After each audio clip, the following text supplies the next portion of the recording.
आज़ाद कश्मीर तो बेसिकली अगर आप देखें तो अपने नाम से ही, नाम से मुराद आज़ाद कश्मीर नाम नहीं बल्कि डिक्लेयर किया गया है। जो एक्ट 74 है, एक्ट 74 का जो प्रीएम्बल है, उस प्रीएम्बल में ये करार दिया गया है कि ये आज़ाद कश्मीर बुनियादी तौर पर बेस कैंप है। बेस कैंप क्या चीज़ होती है कि ये ट्रेनिंग कैंप है रेस्ट ऑफ द कश्मीर को लिबरेट कराने की।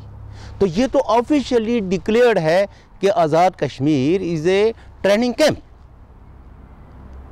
जो पाकिस्तान के रूलर्स ने और आज़ाद कश्मीर की जो कठपुतली सो कॉल्ड हुक्मरान है, उन्होंने मिलके एक डिक्लेरेशन साइन किया हुआ है। तो इसमें ये मेरे कहने की या दूसरे कहने की कोई बात ही नहीं है। और जो हमारी जुडिशरी या जो भी वहाँ इदारे ऑपरेट करते हैं वो अंडर जो है वो 74 एक्ट करते हैं। तो लिहाजा हमारे जो बेसिक राइट्स हैं, पॉलिटिकल राइट्स हैं, इकनॉमिकल राइट्स हैं, डेवलपमेंट्स के राइट्स हैं, वो कर्टेल्ड हैं। चूँकि कॉन्स्टिट्यूशनली हमारी किसी कॉन्स्टिट्यूशनल फोरम के अंदर कोई रिप्रेजेंटेशन नहीं है। और आज़ाद कश्मीर को उन्होंने मोर्चा डिक्लेयर किया हुआ है कि ये ट्रेनिंग कैंप है, ये यहाँ तो ये तो इसने बाकी मादा कश्मीर को आज़ाद कराने के लिए यहाँ हमने लोगों को ट्रेनिंग देनी है। आज़ाद कश्मीर दुनिया का एक ऐसा बदतरीन बदकिस्मत खित्ता है कि जहाँ के लोगों को छोटी से छोटी प्रिविलेज के लिए भी, के हुसूल के लिए भी, छोटी से छोटी मराद के लिए भी,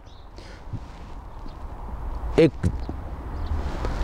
जॉब हासिल करने के लिए भी, यानी एक तो होती है कि आप वो चीज़ करें तो आपको जॉब मिल जाएगी, नहीं, सिर्फ उम्मीदवार बनने के लिए, जॉब का उम्मीदवार बनने के लिए या आवाम का कोई मैंडेट लेने के लिए आपको सबसे पहले अपनी ज़मीन जो है वो पाकिस्तान को लिख के देनी पड़ती है, अपना वतन लिख के देना पड़ता है। इस 21वीं सदी में कि हमें करार देना पड़ता है कि अगर आप इस इलेक्शन में उम्मीदवार बनने की मुझे इजाज़त दें तो मैं अपना वतन जो है वो रियासत पाकिस्तान में ज़म करूँगा। अगर मुझे इस मुलाजमत के हसूल के लिए जो है वो सिर्फ मेरा इंटरव्यू कॉल करें तो मैं अपना वतन जो है वो पाकिस्तान को लिख के दे रहा हूँ। तो ये तो इस 21वीं सदी में हमें पाकिस्तान को अपना वतन लिख के देना पड़ता है सिर्फ उम्मीदवार बनने के लिए।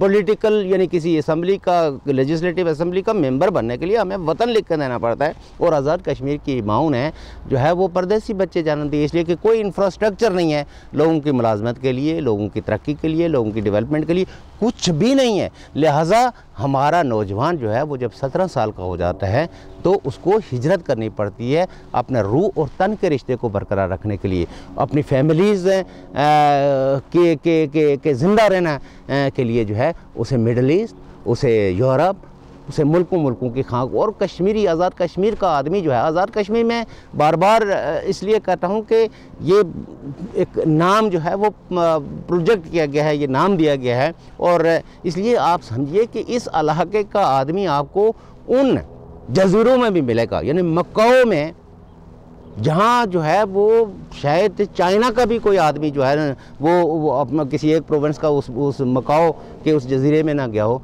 तो वहाँ भी कश्मीरी रोज़गार के हुसूल के लिए गया और वहाँ की सिक्योरिटी इदारों ने वहाँ बेचारे उसकी वापस लाश हमारे पास पहुँची।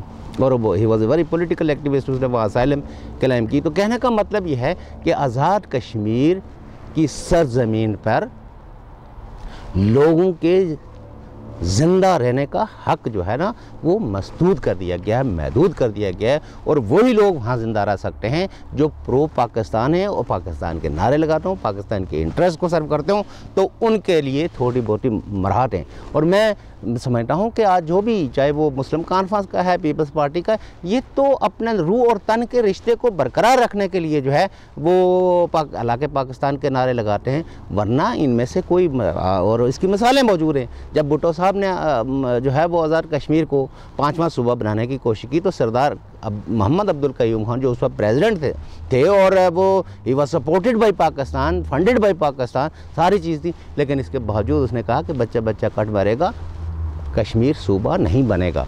जो अपने आप को बज़ाहिर पाकिस्तानी आवाम और उनको ओबलाइज करने के लिए ये कहते थे कि जी इलाके पाकिस्तान मेरे ईमान का हिस्सा है और मैं पाकिस्तान का बिला तनख्वाह सिपाही हूँ, लेकिन उसने भी सूबा बनने की मुखालफत की। आज भी आज़ाद कश्मीर की सारी पार्टियाँ इंक्लूडिंग पीपल्स पार्टी जो है वो गलगित बल्तिस्तान को पाकिस्तान का 5वां सूबा बनने की मुखालफत कर रही है। और गलगित बल्तिस्तान में आप ये देखिए कि पीपल्स पार्टी ने एक अपने रियासती ताकत के ज़ोर पर एक हुकूमत मसलत की। वहाँ का भी चीफ मिनिस्टर मुजफ्फराबाद में खड़ा होकर ये कहता है कि हम कश्मीरियों के, गिलगितियों और कश्मीरियों के सदियों पुराने ताल्लुकात है और मैं उन ताल्लुकात की बहाली के लिए यहाँ आया हूँ।